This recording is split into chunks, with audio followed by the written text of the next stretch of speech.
CTET की तैयारी कर रहे हैं तो बिल्कुल सही जगह पर हैं। आज हम केमिस्ट्री के उन जरूरी टॉपिक्स को तेजी से कवर करेंगे जो आपको जरूर पता होने चाहिए। चलिए शुरू करते हैं।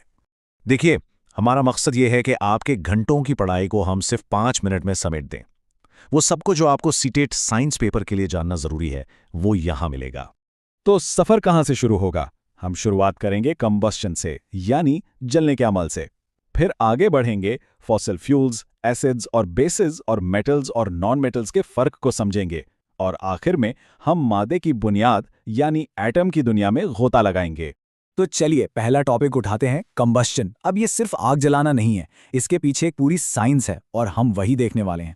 सादा लफ्जों में, जब भी कोई चीज़ ऑक्सीजन के साथ तेज़ी से रिएक्ट करती है और गर्मी और रोशनी पैदा करती है, उसे कंबस्शन कहते हैं। गैस स्टोव का जलना या आग में लकड़ी का जलना, ये सब इसकी बेहतरीन मिसालें हैं। असल में केमिकल एनर्जी हीट और लाइट एनर्जी में बदल रही होती है। अब ये बहुत दिलचस्प है। कंबस्शन होने के लिए 3 चीज़ों का होना लाजमी है: ईंधन, ऑक्सीजन और हरारत।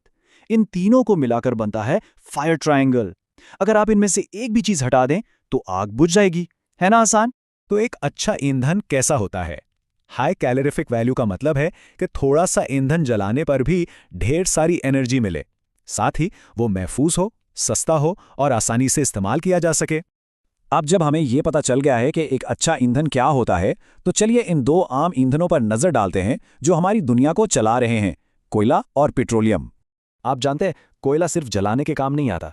जब कोयले को हवा के बगैर बहुत ज़्यादा गर्म किया जाता है, इस प्रोसेस को कार्बनाइजेशन कहते हैं, तो उससे कोक, कोलतार और कोल गैस जैसी बहुत काम की चीज़ें बनती हैं।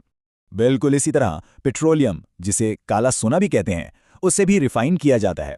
फ्रैक्शनल डिस्टिलेशन के जरिए इसे अलग अलग टेम्परेचर्स पर गर्म करके ये सारी चीज़ें निकाली जाती हैं, एलपीजी से लेकर सड़क बनाने वाले बिटुमेन तक।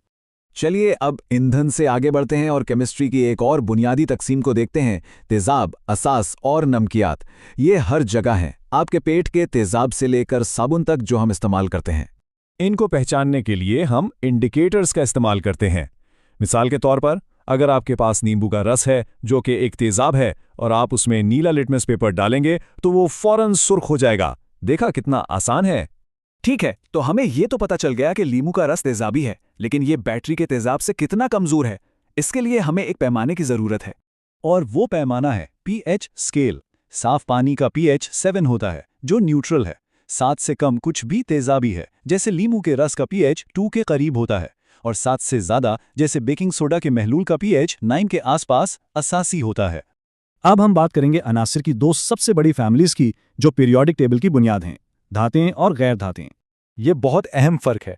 आसान लफ्जों में समझें, अगर आप किसी धात को जलाएंगे तो उसका ऑक्साइड असासी होगा, और अगर आप किसी गैर धात को जलाएंगे तो उसका ऑक्साइड तेजाबी होगा। यह उनको अलग करने का एक जबरदस्त कीमियाई टेस्ट है। और ये एक बेहतरीन मिसाल है। फास्फोरस जो एक गैर धात है, पानी से रिएक्ट नहीं करता, इसलिए उसे पानी में रखा जाता है। उसके बिल्कुल बरक्स, सोडियम और पोटेशियम जैसी धातें पानी के साथ इतनी तेजी से रिएक्ट करती हैं कि आग लग सकती है।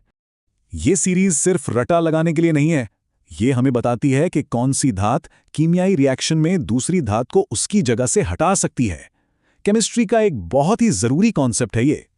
और अब हमारे आखिरी लेकिन यकीनन सबसे अहम मौजू की तरफ बढ़ते हैं। चलिए कायनात के सबसे छोटे मगर सबसे ताकतवर हिस्से यानी एटम की दुनिया में चलते हैं। एटमी नंबर को किसी अंसर का शनाख्ती कार्ड समझें। यह हमेशा मुनफरिद होता है, जबकि मास नंबर उसका कुल वजन है, यानी प्रोटॉन और न्यूट्रॉन का मजमुआ। चलिए अब थोड़ा दिमाग लगाते हैं। ये एक आम सा इम्तिहानी सवाल है। आइए देखते हैं कि इसे कैसे हल करना है। बस ये याद रखें, प्रोटॉन कभी नहीं बदलते, वो अंसर की पहचान है। यहाँ 3+ चार्ज का मतलब है कि उसने 3 इलेक्ट्रॉन खो दिए हैं। और न्यूट्रॉन, वो तो बस मास नंबर और फोटॉन नंबर